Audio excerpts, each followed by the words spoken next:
what's happened now is what I would say are the barbarians have now taken control. And so, as we've learnt this week, or the last 2 days, whether it's killing old people, abortion on demand, transgenderism, attacking Israel, the only democratic country in the Middle East, it's all interconnected, I think, with this long march. The Yemini for Rebel News in Brisbane today. Actually, interestingly, meeting with Victoria's Dr. Kevin. Nice to meet you. Yeah, so Kevin's fine. Look, we can only meet outside the socialist state of Victoria, yep. Which is, I guess, very. It works well because this is your book. Can you tell us about who you are, what you're writing about? Absolutely. I was born in Melbourne, born and bred. I was there during the Joan Kearney years, which a lot of young people wouldn't remember, but it was about 40, 50 years ago. And she was a socialist. She became Education Minister and Premier. And she argued at a Fabian meeting, 1984, that education schools had to be overthrown and become part of the socialist struggle for liberation, for the workers' paradise. So she argued for getting rid of competition, meritocracy, academic studies. She wanted equality, as I say, of outcomes. And I got angry because I was teaching, and I wanted all of those things. I think they're good. So I went back and did a master's and a doctorate looking at curriculum and education. And what I discovered is that what Rudi Dutschke, the German activist, called the Long March Through the Institutions, and he talked about that during the 70s, where Marxist academics argued that the physical revolution was never going to happen in the West. It might work in Russia or China, but never in the West. So they argued for what they call cultural Marxism. And so the book is about cancel culture, cultural Marxism, what became known as political correctness and wokeness. And so there are a number of chapters exploring where it came from, why it's poisonous and in many ways evil, and what must be done to fight against it.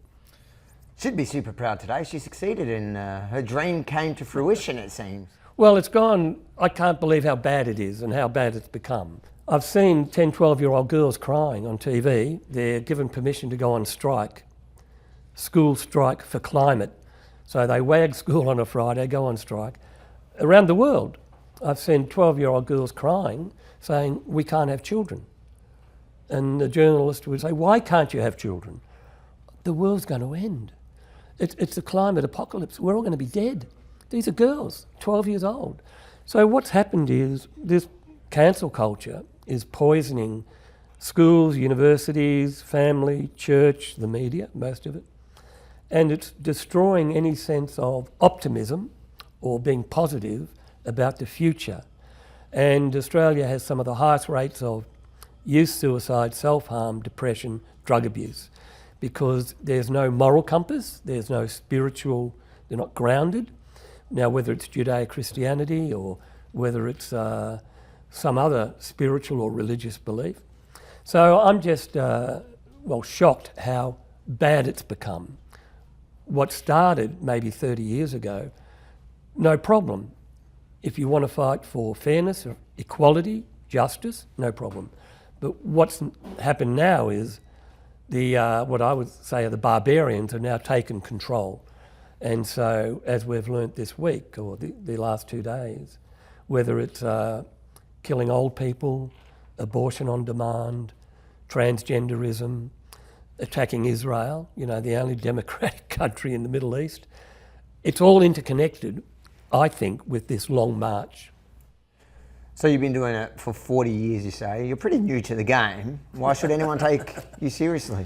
Well, I've got my own welcome to country in Australia. We do that, And they always talk the Indigenous elders.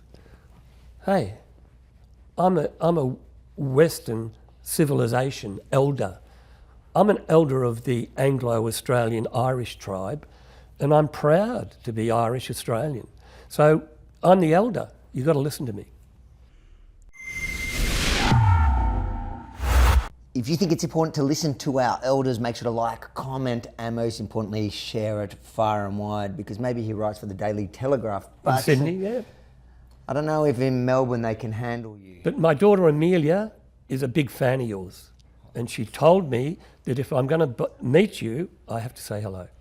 She's just about to get cancelled.